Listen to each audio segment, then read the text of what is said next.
Hiroshima, le matin du 6 août 1945. Le soleil se lève lentement sur Hiroshima.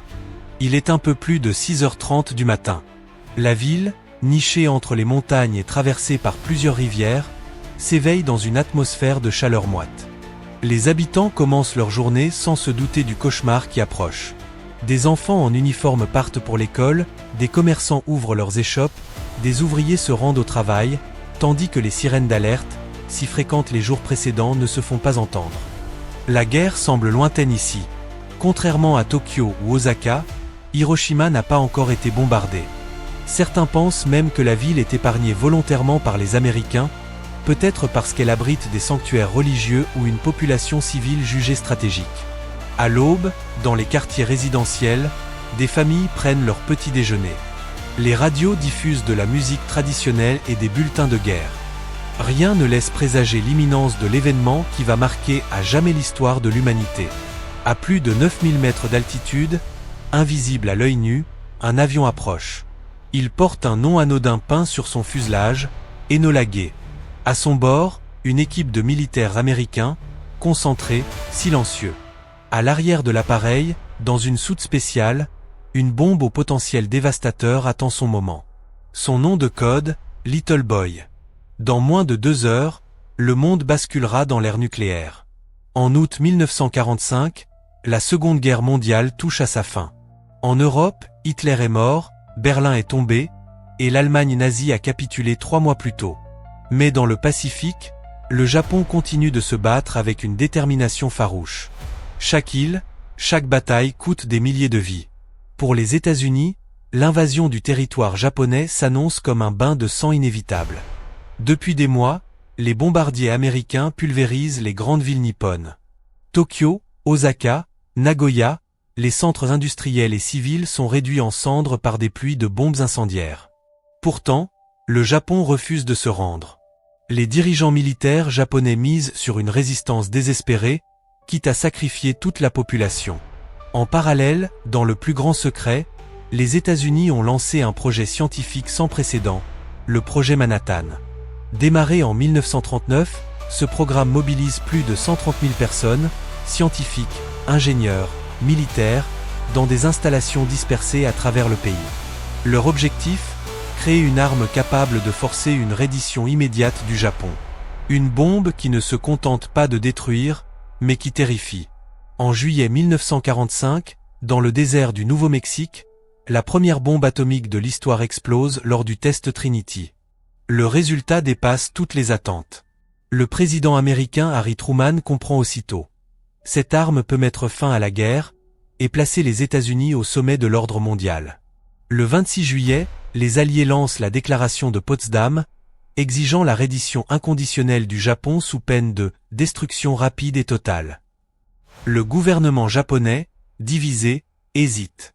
Il n'y aura pas de réponse. La décision est prise, une bombe nucléaire sera larguée. L'objectif, frapper fort, surprendre et choquer. 3 villes sont sur la liste, Hiroshima, Kokura, Nagasaki. Hiroshima est choisie en premier. Elle est intacte, plate, et abrite une importante garnison militaire. Le monde est à la veille de basculer dans l'inconnu. Le 5 août 1945, sur l'île de Tinian, dans l'archipel des Mariannes, l'air est lourd, chargé d'électricité. Une base militaire américaine s'étend sur des kilomètres.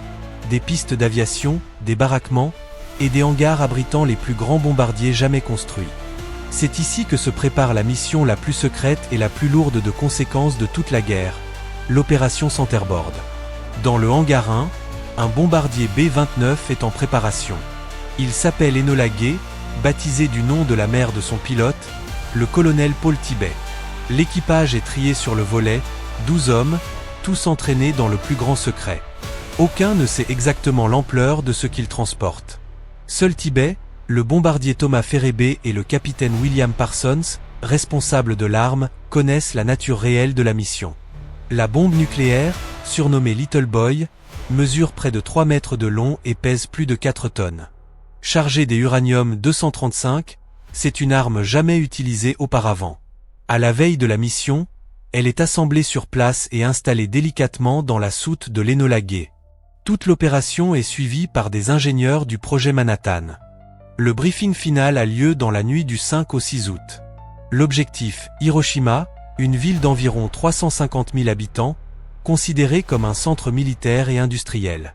L'ordre est clair, si les conditions météo sont favorables, la bombe sera larguée. En cas d'imprévu, Kokura ou Nagasaki seront les cibles secondaires. À 2h45 du matin, le 6 août, l'Enola Gay décolle de Tignan, escorté de 2 autres B-29 chargés d'instruments scientifiques et de caméras. L'ambiance dans l'appareil est tendue mais disciplinée. Chacun connaît son rôle, mais personne ne sait à quoi s'attendre. Certains pensent à une nouvelle bombe classique. D'autres sentent que quelque chose de colossal se prépare. Au-dessus de l'océan Pacifique, la mission avance dans le silence. À bord, le compte à rebours vers l'instant zéro a déjà commencé. Il est un peu plus de 6 heures du matin, heure locale. L'Enola Gay vole à haute altitude, au-dessus du Pacifique. Les conditions météo sont excellentes, un ciel dégagé au-dessus d'Hiroshima. L'ordre de mission est confirmé. La cible principale est maintenue. À bord, les membres de l'équipage effectuent les dernières vérifications. La bombe est armée manuellement par le capitaine William Parsons et son assistant, le matelot Maurice Jepson. À 7h09, la petite ville d'Hiroshima reçoit une alerte radar. 3 avions ennemis approchent. Les sirènes retentissent brièvement, mais sont rapidement désactivées. Les observateurs japonais, croyant à une simple mission de reconnaissance, ne jugent pas utile de déclencher une alerte générale. Ironiquement, cette décision coûtera des dizaines de milliers de vies. Pendant ce temps, dans l'Enola Gay, tout se déroule avec une précision militaire. Paul Tibet garde le cap. À ses côtés, Thomas Ferebé règle le viseur Norden, un instrument de précision utilisé pour larguer la bombe à l'endroit exact. L'objectif visé, le pont Aioi, un croisement stratégique en forme de T au cœur d'Hiroshima. À 8h09, l'équipage aperçoit enfin la ville. Hiroshima se dessine sous leurs pieds, une cité paisible, encore intacte, traversée par des rivières calmes. Rien ne laisse présager la catastrophe imminente. À 8h15, Paul Tibet donne l'ordre final. Thomas Ferebé appuie sur le déclencheur. Dans un fracas métallique, Little Boy est libéré. La bombe tombe lentement, presque silencieusement, traçant une spirale invisible de mort. L'Enola Gay bascule immédiatement sur le côté pour fuir l'onde de choc. Il reste 43 secondes avant l'impact. En bas, dans les rues d'Hiroshima, des milliers de personnes lèvent instinctivement les yeux, intrigués par la présence de l'avion. Certains enfants montrent du doigt le ciel. D'autres continuent leur chemin. Personne ne comprend ce qui est sur le point de se produire. L'instant décisif approche. Le monde est à une poignée de secondes de l'impensable. 8h15 et 17 secondes. Le cœur de l'histoire s'arrête. À 580 mètres d'altitude, au-dessus du centre-ville d'Hiroshima, Little Boy explose. L'instant est bref. Fulgurant. Moins d'une milliseconde après l'explosion, une boule de feu surgit dans le ciel, atteignant des températures supérieures à 1 million de degrés Celsius. L'air se transforme en plasma incandescent. La lumière dégagée est si intense qu'elle aveugle tous ceux qui la regardent, même à plusieurs kilomètres. À l'épicentre, la température au sol dépasse les 4000 degrés Celsius. Les bâtiments s'évaporent. Les corps les plus proches sont littéralement désintégrés. Il n'y a pas de cris, pas de bruit identifiable. Juste un souffle de mort, instantané. Le souffle de l'explosion s'élargit à la vitesse du son, puis bien au-delà. Il écrase les habitations, renverse les tramways, broie les vitres, projette les gens à des centaines de mètres. La ville, si paisible quelques instants plus tôt, est désormais plongée dans un chaos absolu. Un gigantesque champignon atomique s'élève dans le ciel, atteignant plus de 10 km de haut. Il est visible à des dizaines de kilomètres. Dans l'Enola Gay, les membres de l'équipage observent en silence. L'un d'eux murmure « Mon Dieu, qu'avons-nous fait ?» En moins d'une minute, Hiroshima n'est plus une ville. Elle est devenue un cratère de feu, une blessure ouverte dans l'histoire de l'humanité. L'explosion nucléaire de Little Boy a duré à peine quelques secondes, mais ses effets ont redéfini l'idée même de destruction. À l'instant de la détonation, une boule de feu de plus de 300 mètres de diamètre se forme dans le ciel. Elle rayonne une chaleur si intense qu'elle carbonise les êtres humains à des centaines de mètres du point zéro.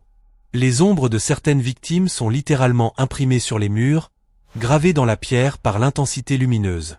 Ceux qui se trouvaient en extérieur n'ont eu aucune chance. Leurs chairs ont fondu, leurs os ont été pulvérisés. La ville tout entière, construite majoritairement en bois, s'enflamme comme une torche. Le souffle supersonique rase les bâtiments, détruit les ponts, écrase les voitures, aspire l'oxygène. Dans un rayon de plus de 2 km, Hiroshima est aplati. La surpression générée par la bombe a suffi à projeter des corps à travers les murs, à traverser des vitres, à briser les organes internes. Plus loin du point d'impact, les effets ne sont pas moins terribles. Les survivants souffrent de brûlures au 3e degré, parfois sur 90% de leur corps. Leurs vêtements, là où ils existent encore, sont fondus dans la peau. Des mères cherchent désespérément leurs enfants dans des ruines fumantes. Des enfants brûlés errent, le visage méconnaissable, hurlant dans une ville silencieuse. À cela s'ajoute un ennemi invisible, la radiation. Des neutrons et des rayons gamma se propagent à une vitesse folle. Même ceux qui ont survécu à l'onde de choc et à la chaleur sont exposés à des doses massives de rayonnement. Beaucoup mourront dans les heures, les jours ou les mois suivants, victimes de syndrome d'irradiation aiguë, vomissements, fièvre, hémorragie interne, perte de cheveux et défaillance des organes. Dans le ciel, le champignon atomique continue de s'élever. En son centre, une colonne de poussière, de cendres et de débris grimpe à plus de 10 000 mètres. Le vent aspiré vers l'épicentre crée un effet de tirage, un incendie massif se déclare dans les zones périphériques. On l'appellera plus tard la tempête de feu. Et au sol, le silence. Un silence coupé par des gémissements, des cris de douleur, et le crépitement des flammes. Hiroshima, ville vivante quelques minutes plus tôt, est devenue un désert de ruines et de chair calcinée. L'explosion n'a duré qu'un instant. Mais ses conséquences s'étendront sur des décennies. Quelques instants après l'explosion, le silence cède la place à l'horreur. Les survivants, désorientés, sortent des décombres. Leurs vêtements sont en lambeaux ou fondus dans la peau. Leurs visages sont méconnaissables. Des silhouettes humaines avancent lentement, le corps noirci, les bras tendus devant eux, comme des zombies, un réflexe dû aux brûlures atroces qui empêche les membres de retomber. La peau pend, en lambeaux, comme du tissu détaché du corps. La ville est méconnaissable. Tout est rouge, noir ou en feu. Il n'y a plus de repères. Des milliers de corps gisent dans les rues, écrasés sous les décombres ou calcinés en position de fuite. Les rivières sont remplies de personnes brûlées qui se jettent à l'eau, cherchant désespérément à apaiser la douleur. Beaucoup s'y noient. D'autres meurent en silence, à genoux sur les berges. Tout était rouge. Le ciel, la terre, les visages. Je ne pouvais plus reconnaître personne.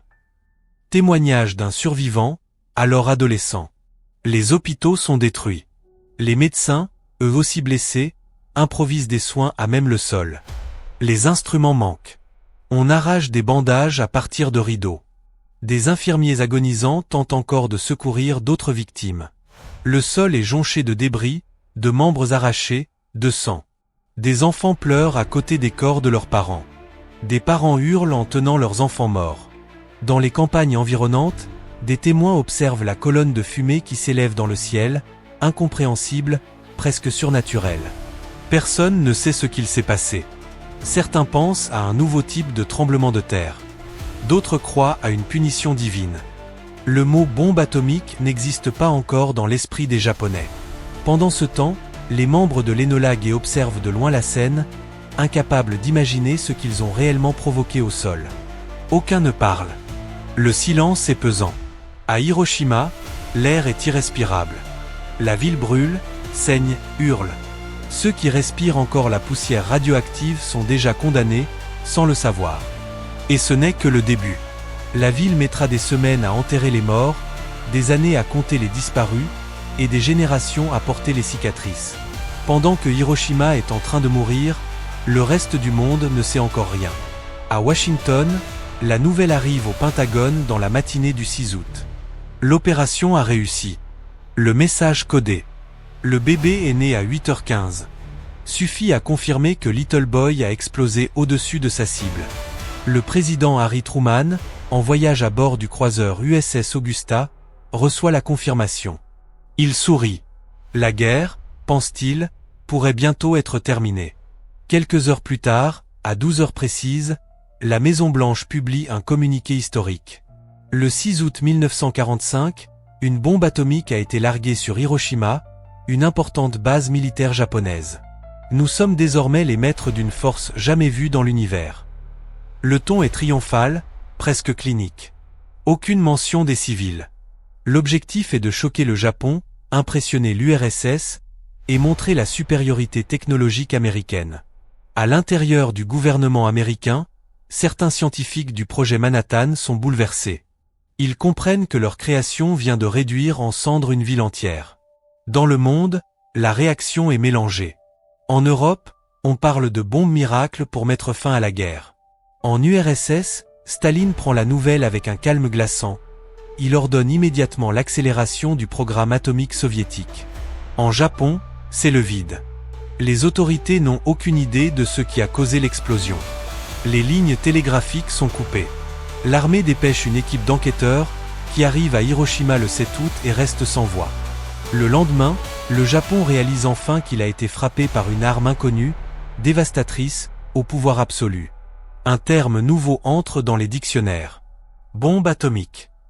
Mais le plus effrayant, c'est que ce n'était que la première. Une seconde est déjà en route. Dans les jours qui suivent le bombardement, Hiroshima devient un cimetière à ciel ouvert. On estime qu'environ 70 000 personnes sont mortes instantanément. Mais ce chiffre ne raconte pas tout. 10 jours plus tard, le bilan dépasse 100 000 morts.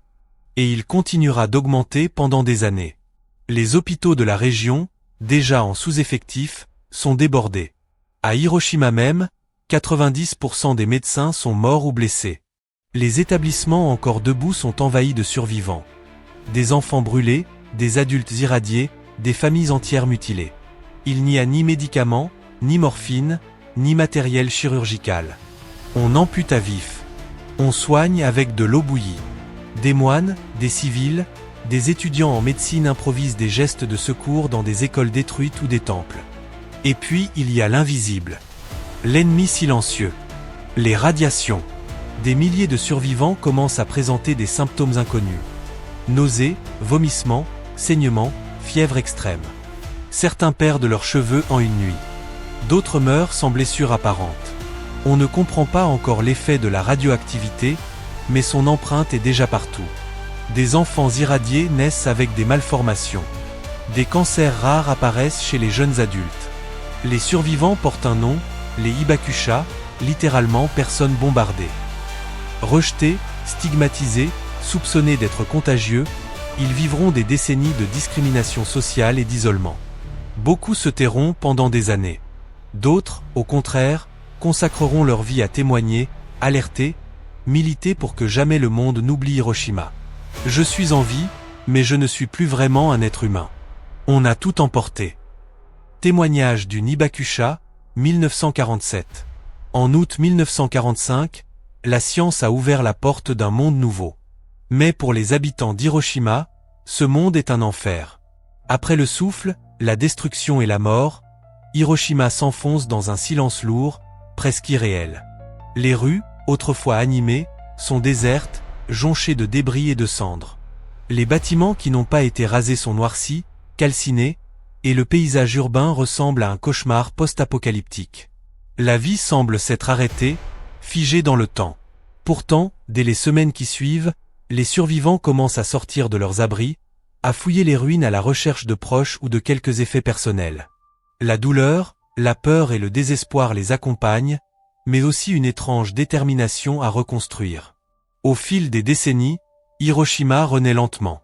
Des quartiers entiers sont reconstruits, souvent grâce à l'aide internationale et au courage des habitants. La ville devient un symbole mondial de paix, un lieu de mémoire et de réflexion. Le parc du Mémorial de la Paix, inauguré en 1954, accueille des millions de visiteurs venus du monde entier pour se souvenir du passé et prier pour l'avenir. Mais l'héritage de la bombe est aussi lourd à porter. Les Hibakusha continuent de subir les séquelles physiques et psychologiques. Des générations entières apprennent l'histoire du feu nucléaire, des souffrances humaines, mais aussi de la nécessité urgente de l'interdiction des armes nucléaires. Chaque année, le 6 août, une cérémonie solennelle rassemble des milliers de personnes à Hiroshima. Le maire prononce un discours appelant à la paix et à la désarmement, rappelant que la ville fut la première victime de la bombe atomique, mais espérant qu'elle sera aussi la première à inspirer un monde sans armes nucléaires. Hiroshima est devenu un monument vivant, une leçon gravée dans la mémoire collective, un avertissement pour l'humanité. À la prochaine!